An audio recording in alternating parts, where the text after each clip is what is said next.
What's going on, guys? It's me, Zach, bringing you guys another fantasy football video. This one, I'm going to go over a couple players at each position that I think are worth adding ahead of Week 8 on waivers this week. Before I do get into the video, I just want to take a minute to thank everybody for all the support we've been getting. It's been really awesome to see how well the channel's been growing. We're still getting really close to that 300 subscriber goal, but I think we can get there this week, so let's see if we can make that happen. If this is your first time on the channel, I just want to thank you for stopping by. If you do like the video or want to see more content, please do like the video, subscribe to the channel, and you click the notification bell so you get notifications when more videos come out. I'll put out 3 videos each week, so feel free to follow along with those, and hopefully I can help you win your championship this year. But it's been really exciting first 8 weeks, or first 7 weeks. We're officially halfway through this regular season in our fantasy leagues, but wherever you sit at in your fantasy league right now, just know that you can be 1-6, you can be 6-1, and your season's not necessarily over. If you're 0-7, it's probably tough. You got to win out, but even at that point, your season's not over. You can definitely come back and just make sure you make your team better each week. And this is going to be one of the main ways we do that. But with that, let's get started with the first position, which is going to be quarterback. Starting us off with the quarterback position, I've got 3 guys I think are worth looking at on waivers this week. We've got Jameis Winston, who will probably be back as early as this week from his back injury. This is a bit of a flyer here, but they do play the Las Vegas Raiders this week, so it's a really plus matchup. And he might get some weapons back in Michael Thomas and Jarvis Landry, and obviously Chris Olave has been great so far this season.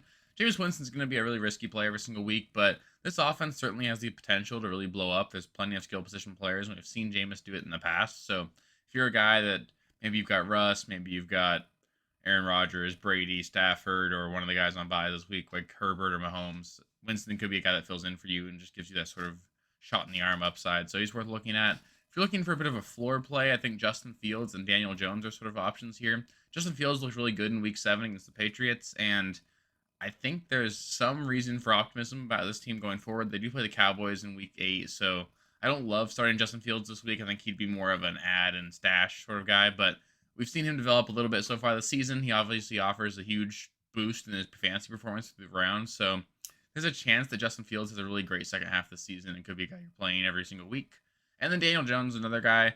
He obviously doesn't have very many weapons, and this offense isn't very explosive, but it pretty much just runs through him and Saquon. He's getting plenty of volume on the ground, and same thing. Rushing is a bit of a cheat code from the quarterback position in fantasy. So Daniel Jones offers you a nice bit of a floor with that, and he's just worth taking a look at if you're really struggling at the position. Moving on to the running back position, this is going to be a pretty good week for that, just because of all the injuries we saw this week. First ad here for me is going to be Michael Carter. We did see Breece Hall go down with a season-ending ACL injury.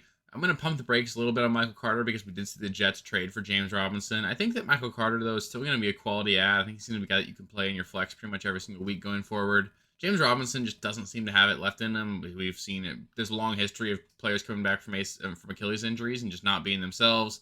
James Robinson looks to be another case of that, unfortunately. So I'm not going to really bet on James Robinson being healthy or a real factor in this Jets offense. So Michael Carter for me is going to be a guy that you can pick up and play. And honestly, I'd be thankful that only James Robinson got traded there. If you're looking at add Carter, could have seen Kareem Hunt or David Montgomery or someone go there, and that would have been a much bigger blow to him. So Carter's still got value here. Gus Edwards, another guy. He's someone you can pick up and play as like a low-end running back 2 going forward until J.K. Dobbins is back. I would pump the brakes on him as well. He's probably going to get 10 to 15 carries every single week. Maybe 1 target, but I wouldn't even count on that. So you're pretty much going to need a touchdown out of him every week for him to pay off. But there are plenty of guys that you just want to get volume and hope they fall in the end zone, and he will fall in the end zone a decent amount. So he's worth a look. Kyren Williams is going to be a speculative ad for me. He might be back as early as this week for the Rams, and speaking of players struggling to come back from Achilles injuries, we know that Cam Akers is probably not going to play again for the Rams. They don't love Darrell Henderson. Malcolm Brown's not really a factor there either. So there's an opportunity there for Kyren Williams, who does have a pass-catching ability as well. So Kyren Williams is just a sneaky ad who really could be somebody who contributes to your team down the stretch. Next, I'm going to talk about the Panthers running backs. We've got Chuba Hubbard and Deonta Foreman. Both of these guys are not guys I love. I think they're going to be probably like high-end running back 3s the rest of the season. They'll each get 10 to 15 touches on an offense that's not going to score very much. I do lean Chuba just because he's going to be getting the passing game work. Neither one of them really profiles as a very elite player at all, but Chuba's going to get most of the passing down work. This is going to be a team that's trailing most of the time, so he's be the one I want to add, but Foreman's another guy you could add if you're really desperate at the position. And then a couple handcuffs I'm interested in. I like Jalen Warren and Rachaad White. I would prefer Rachaad White here just because we've seen Leonard Fournette struggle a little bit over the past, and Rachaad White's getting some more work. And obviously, this Buccaneers team needs a shot in the arm. I wouldn't be shocked at all if they want to lean a little bit more on White. But Both of these guys are guys that you probably can't play going forward unless an injury happens to the guy ahead of them, but they're worth looking at as well. Next, we've got the wide receivers here. This is going to be a pretty, not necessarily a thin week, but nobody that I think you necessarily need to spend any sort of priority on. I do like Wan'Dale Robinson the most of all these guys. He seems to be pretty much one of the primary targets in this Giants offense. He's a good player. I think he's going to be a guy that you could play as a flex pretty much going forward. He's involved. There's manufacturing touches for him, and he's certainly got speed that he could house something in any game. So Wan'Dale's a guy I'd like to add. I also interested in Paris Campbell and Alec Pierce of the Colts. It'll be interesting to see what happens with the Colts now that they're benching Matt Ryan. I think they might really try and lean on that run game a little bit more, so we might see a lot of that volume come down. But their offensive line's been struggling, so it's been a lot of short, close to the line of scrimmage passes, and that does bear really well for Paris Campbell. But Alec Pierce is a guy that I think is really talented and will be good going forward, so I don't mind grabbing either one of these guys, but I wouldn't really feel confident starting either of them going forward. Rondale Moore is another guy I like. I know he had a really bit of a dud last week, but he's definitely more of a slot receiver, so I think as Robbie Anderson gets more involved in this Cardinals offense, we're going to see more opportunities for Rondale to operate in the slot with Hopkins and Robbie on the outside. So I think better days are ahead for Rondale Moore, and if he got dropped after last week, I think he'd be a guy worth adding. Van Jefferson's going to be another speculative add for me. He should be coming off of the IR as early as this week for the Rams, and obviously this Rams offense needs some sort of jolt.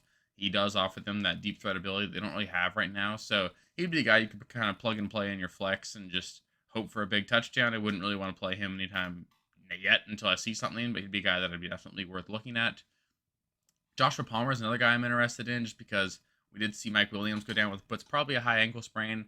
I'd expect him to miss a few games even after their bye, so Joshua Palmer, barring any sort of trade, will be in line to be their number 2 wide receiver, and we don't even know how healthy Keenan Allen is either, so there should be plenty of targets for Joshua Palmer, and any receiver tied to Justin Herbert getting targets is somebody that's worth rostering.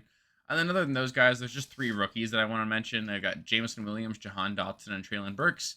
If either one of these guys has been dropped, they're all banged up right now, but they're really talented players, and I think that they could have some really quality games, different performances down the stretch, so they're all worth adding and just sort of seeing what happens going forward.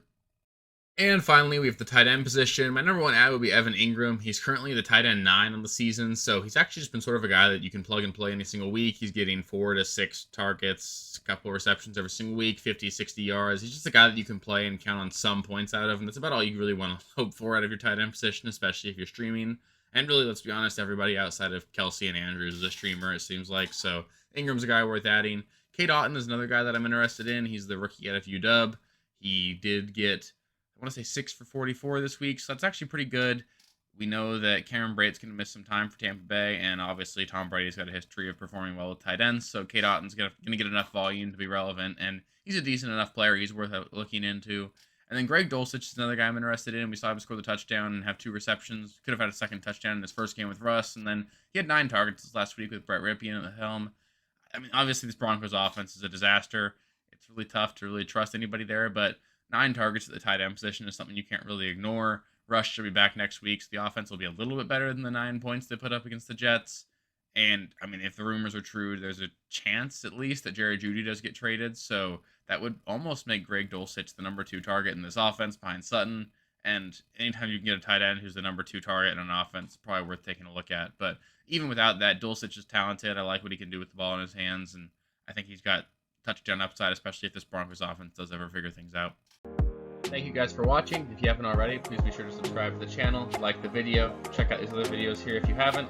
If you want more content, please feel free to follow me on Twitter at RealSteelFFB. I'll be more active on there as the season goes on. Thanks. Catch you later.